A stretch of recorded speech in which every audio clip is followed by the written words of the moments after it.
स्वागत है आप सभी का। आज हम मेडिकल एस्ट्रोलॉजी के अंदर बात करेंगे मिर्गी रोग के बारे में, जिसे हम एपिलेप्सी के नाम से भी जानते हैं। ये एक तरीके से साधारण बीमारी है जो कि पाई जाती है। इसके 2-3 टाइप्स उन्होंने दिए थे। मेडिकल एस्ट्रोलॉजी के हिसाब से हम बात कर रहे हैं, तो पहले हम जरा इसका मेडिकल कंसेप्ट समझ लें, फिर इस पे एस्ट्रोलॉजी को लगाएंगे। इनमें पहला ये था कि एक झंझनाहट सी होने लगती है। दूसरा जो सिम्टम उन्होंने दिया वो ये दिया कि मुंह से झाग आने लगता है। तीसरे सिम्टम के तौर पे कहा गया कि इंसान कुछ समय के लिए अचेत सा हो जाता है, उसे कुछ समझ ही नहीं आ रहा होता। इट्स लाइक कि कोई एक शॉक अंदर जनरेट हो जाता है कुछ टाइम बीइंग के लिए। तो इस तरीके से मेडिकल ने हमें मिर्गी के रोग को समझाया कि अचानक से आपके मस्तिष्क के अंदर न्यूरोलॉजिकल पॉइंट पे कुछ होता है जिसके कारण से इंसान कुछ समय के लिए अचेत होता है। अचेत होकर जैसे ही वो एकदम से अपना कॉन्शियस खोता है वो गिर जाता है, और इस कारण से कई बार हादसे हो जाते हैं। तो इस चीज को हमें एस्ट्रोलॉजिकली लेके आना था कि आखिरकार कुंडली के अंदर ये बीमारी कैसे देखी जाएगी।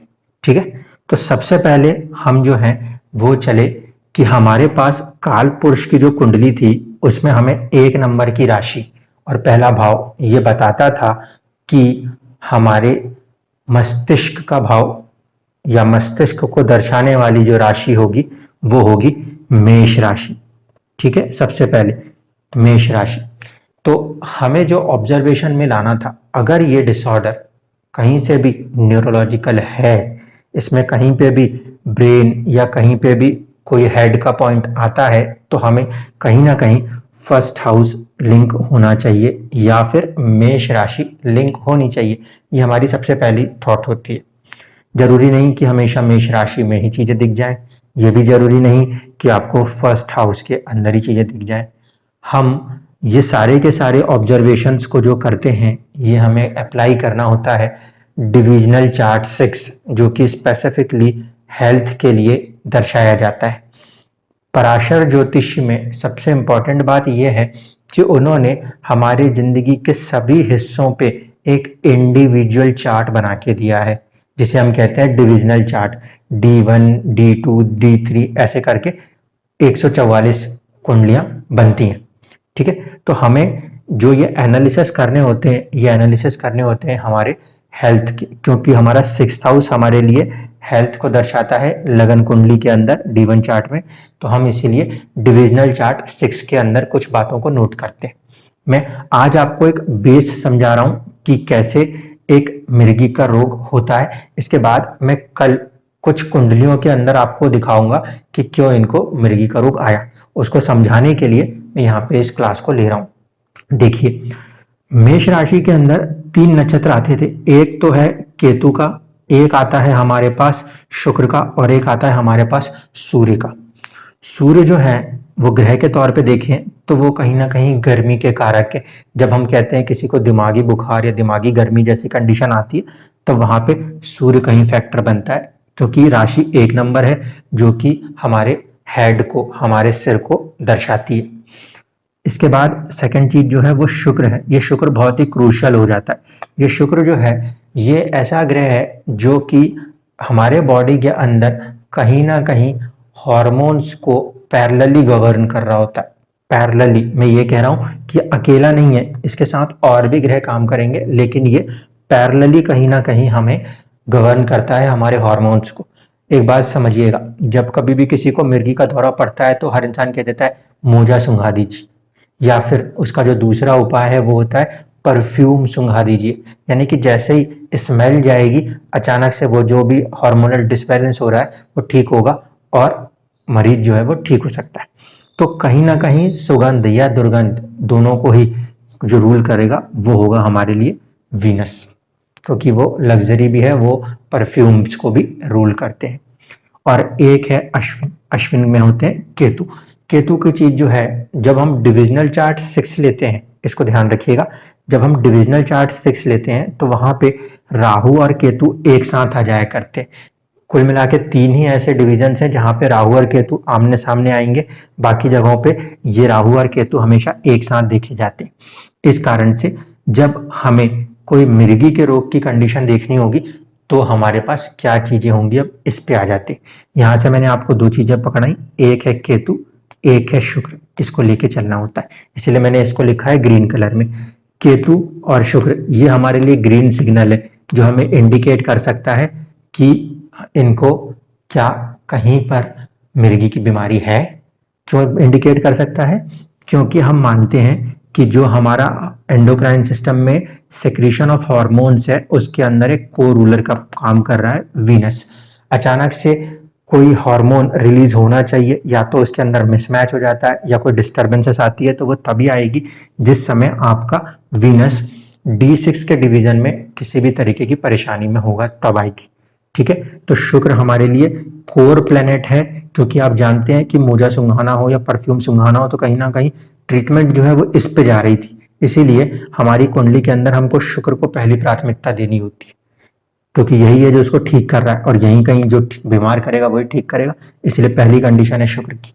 दूसरी कंडीशन है कि ये कुछ लोगों में अनुवांशिक होता है, यानी हेरिडिटरी डिसीज होता है।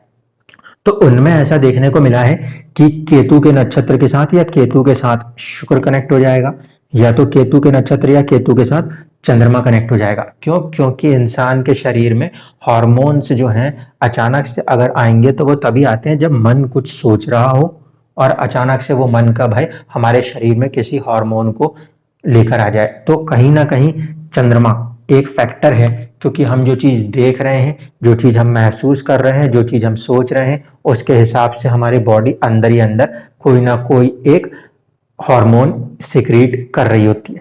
ठीक है, इस कारण से केतु का कनेक्शन चंद्रमा के साथ और केतु का कनेक्शन शुक्र के साथ, इनमें से किसी के साथ भी हो सकता है, यह हमें देखने को मिल सकता है। जो कनेक्शंस होते हैं वो हमें नक्षत्र के लेवल पे भी देखने को मिल सकते हैं, ग्रह साथ में बैठे हुए भी दिख सकते हैं। तो ये वाली बात आपको समझ में आई। कई बार चंद्रमा जो कि मन का कारक है कि मन में हम कुछ सोच रहे हैं, इसके कारण ऐसा कुछ सेक्रीशन हो रहा है जिस कारण से हमारा हार्मोनल डिसबैलेंस आ रहा है, तो चंद्रमा भी एक फैक्टर है। शुक्र हमारे लिए एक प्राइम फैक्टर बनता है, क्योंकि हम इसी के उपाय करते हैं जब कभी भी कोई को मिर्गी का दौर पड़ता है। केतु हमें हेल्प तब कर रहा होता है जब ये हेरिडिटरी डिसीज है। कभी कभी ये हेरिडिटरी नहीं होता, कभी एक्सीडेंटल केस होगा, तो वहां पे जरूरी नहीं कि केतु साथ दे, वहां पे केतु का फैक्टर कंपलसरी नहीं होगा, ये एक सप्लीमेंट्री फैक्टर के तौर पे काम करेगा। बुध जो होता है हमारी बॉडी के अंदर, बुध हमारे लिए नर्वस सिस्टम होता है, यानी कि अगर चंद्रमा माइंड है तो बुध हमारे लिए ब्रेन है, हमारा ब्रेन है और हमारा नर्वस सिस्टम है। जिस समय हमें शिवरिंग होती है या जिस समय हमें दौरा पड़ता है, हमें अगर कंपन आती है, तो जब कभी भी कंपन आती है तो कहीं ना कहीं वो बुध के फैक्टरों से आती है। इस कारण से हमें बुध की स्थिति भी देखनी होती है कि कुंडली में नर्वस सिस्टम अगर वीक है तो भी संभावनाएं बनती हैं कि कुछ देर के लिए ही सही वो इन दो ग्रहों की गड़बड़ी में कहीं ना कहीं मिर्गी के रोग की तरफ जा सकता है। तो ये एक सपोर्टिंग फैक्टर की तरह काम करता है कि आपकी नर्वस सिस्टम उस समय अगर अचानक से रुक रही है तो ये एक सपोर्टिंग फैक्टर का काम करता है। मेन फैक्टर जो मेरे को देखने को दिखेगा वो होता है शुक्र और चंद्रमा, क्योंकि मन से आप सोचोगे हार्मोन रिलीज होगा, और ये जो शुक्र है ये कहीं ना कहीं उन हार्मोन्स के मूवमेंट के अंदर रोल कर रहा होता है। मंगल को हम इसलिए कनेक्ट कर रहे हैं क्योंकि मंगल मेष राशि का स्वामी है। इस पूरी की पूरी राशि के ऊपर जो स्ट्रेंथ रखता है वो मंगल रखता है। अगर मंगल पावरफुल है तो इंसान की लॉजिकल थिंकिंग बहुत ज्यादा स्ट्रांग हो जाती है। जिस कुंडली में भी मंगल पावरफुल होता है ऐसा इंसान काफी ज्यादा तर्क शक्ति के साथ काम करता है। यही कारण है कि मंगल और बुध का कॉम्बिनेशन अगर पाया जाएगा तो ऐसे इंसान के अंदर बहुत ही अच्छी एनालिटिकल एबिलिटी आएगी, लॉजिकली एनालिसिस करने का एक नेचर डेवलप होता है। तो हमें मिर्गी के रोग में किन चीजों पे ध्यान देना है, जब मैं आपको कुंडली के अंदर बीमार को दिखाऊंगा तो आपको ये समझ के चलना है। 1 नंबर की राशि यानी कि जो मेष राशि होती है उसके अंदर 3 नक्षत्र आते हैं, जिसमें से शुक्र सबसे इंपॉर्टेंट बन के दिखा है मुझे। ठीक है, राहु केतु कभी इसके नक्षत्र में आएंगे तो कभी ये राहु केतु के नक्षत्र में आएगा, या तो राहु केतु इनके साथ बैठ जाएंगे, या फिर दूसरी चीज शुक्र नहीं तो फिर चंद्रमा। चंद्रमा हमारे जो डिविजनल चार्ट 6 है उसके अंदर या तो राहु केतु के साथ पीड़ित हो जाएगा, या तो फिर ये राहु केतु के किसी नक्षत्र में आ जाएगा, या इन दोनों ही संभावनाओं से हटके दो और संभावनाएं हो सकती हैं। एक ये कि शुक्र डिविजनल चार्ट 6 में नीच का हो जाए, और साथ ही साथ आपका जो चंद्रमा है वो 6-8-12 में चला जाए, 6-8-12 में चला जाए। उस परिस्थिति के अंदर भी हमें मृगी रोग देखने को मिला है। अब मैं आपको 3 कुंडलियों के ऊपर ये एग्जाम्पल आने वाले 3 वीडियोस में दिखाऊंगा, जिसमें अलग अलग केसेस को मैं लूंगा, तो उससे आप इस बात को समझ पाएंगे कि लगन कुंडली से हटके जो एग्जैक्टली बीमारी वाली कुंडली है उसके अंदर ये कहीं ना कहीं फैक्टर आ रहा है, या फिर ये फैक्टर आ रहा है। इन दो के अंदर ही, यानी कि मन के अंदर होने वाली कोई सिचुएशन मृगी की तरफ आगे बढ़ रही है, या फिर हमारा हार्मोनल सिक्रीशन का जो डिस्टरबेंस है वो मृगी की तरफ आगे बढ़ रहा है। अगर एक्सीडेंटल फैक्टर भी आता है कि कोई ब्रेन इंजरी हो रही है, हेड इंजरी हो रही है, उसके बाद भी आ रहा है, तो आप ये बात को समझ के चलिए कि जो मेष राशि है उसके अंदर इन दोनों में ही कोई ना कोई फैक्टर है जो डिस्टर्ब होता है आफ्टर द हेड इंजरीज। इस कारण से कुछ लोगों को चोट लगने के बाद भी मृगी की संभावनाएं बनती है। जिन लोगों को ये हेरिडिटरी चले आ रहा था वहां पे हमें केतु का फैक्टर देखने को जरूर मिलता है, और उसमें भी either from the mother side या फिर फादर साइड, कहीं से भी हो सकता है। ये भी हम आगे चार्ट्स के अंदर देखेंगे कि हेरिडिटरी है तो किसकी तरफ से आ रहा है, फादर की तरफ से आता है या मदर की तरफ से आता है। सो आई होप कि इस वीडियो में आप इस बात को समझ पाए होंगे। हमें ग्रह कौन से लेने हैं, ये हमारा सबसे प्राइम फैक्टर होता है। फिर ये हमारा सेकंड प्राइम फैक्टर होता है। बुध और केतु ये सपोर्टिंग होते हैं, और मंगल क्योंकि इस राशि का मालिक है इस कारण से ये एक टर्शरी फैक्टर हमेशा बन के आता है मृगी के रोग में। धन्यवाद।